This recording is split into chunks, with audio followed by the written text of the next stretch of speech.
Life After Lust, Chapter 17, Dealing with Demons. Healing from a Shame-Based Identity. Skill to Master number 12. Shame Management. Do you ever feel like there is a horrific beast inside of you? Have you thought that something is deeply wrong inside, experiencing disconnection from those around you? Do you maintain a beautiful exterior life while demons of shame haunt you internally? If so, then you've experienced something commonplace for sexual addicts. The sexual addict's shame can be the result of serious trauma, abuse, and or self-destructive choices.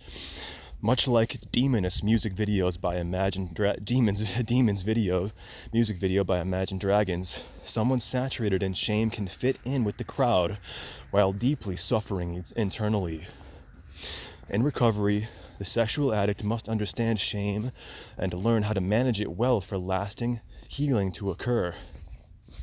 What is shame? Shame is much different than guilt. Shame researcher Brené Brown explains that guilt says, I did something bad, whereas shame says, I am bad. Those who live with this shame-based mentality tend to view their addictive choices as proof that they're terrible people rather than seeing mistakes as opportunities to learn and grow. Carl Jung said that shame is a soul-eating emotion. When it feels like hell inside, it's no wonder sexual addicts want to escape to something comforting and familiar.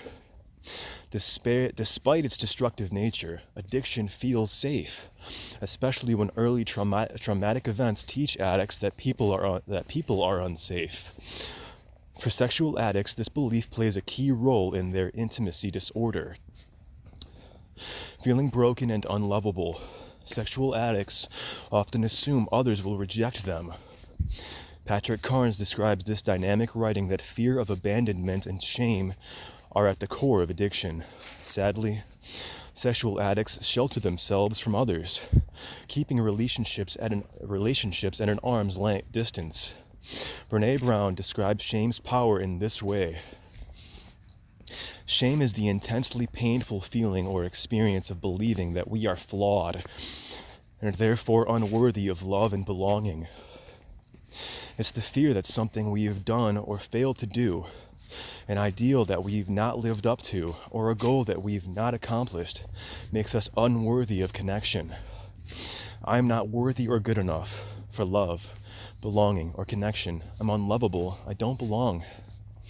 Maintaining this mindset that they are uniquely flawed, isolation and withdrawal become a way of life for sexual addicts. Addiction is often rooted in this shame-based identity. The shame remains, like a low-grade fever, and it doesn't dissipate on its own. That is one reason why long-term recovery means more than just abstaining from addictive behavior. Healing the roots of addiction requires the harder work of healing from a shame-based identity. The way of escape. Despite feelings to the contrary, there is a route of escape for those battling internal demons of shame. The most powerful antidote to shame I've discovered is authentic connection. This comes in the forms of self-connection through self-compassion, and connection to others through vulnerability, honesty, and experiencing empathy. Inward connection. Self-compassion is foreign to those suffering from deep shame, but when practiced over time, it can become an avenue of powerful healing. Self-compassion is a useful practice that supports recovery from addiction, trauma, and a shame-based identity. It is an effective tool for decreasing self-criticism, managing emotional pain, and promoting positive change. Learning to respond to feelings and needs in a self-compassionate manner facilitates deeper connection with self, supporting long-term healing. Self-compassion not only decreases shame, but may also alleviate anxiety, depression, feelings of inferiority, and self-attacks. Beverly Engel explains that when a shameful memory is wired into the brain, it can be repaired through self-compassion and self-empathy. Mastering the art of self-compassion is a key component of successful recovery. Dr. Kristen Neff provides a plethora of self-compassion resources through her website, book, and workshops. Outward connection.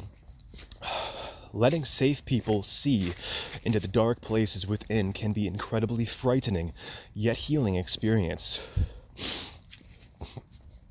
In her book, Daring Greatly, Brene Brown shares that shame derives its power from being unspeakable. If we cultivate enough awareness about shame to name it and speak to it, we've basically cut it off at the knees. Shame hates having words wrapped around it. If we speak shame, it begins to wither.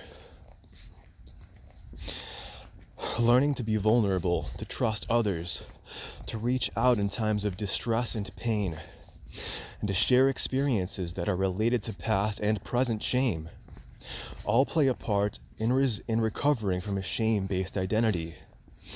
Therapy groups and recovery groups are a great place to begin this process of healing.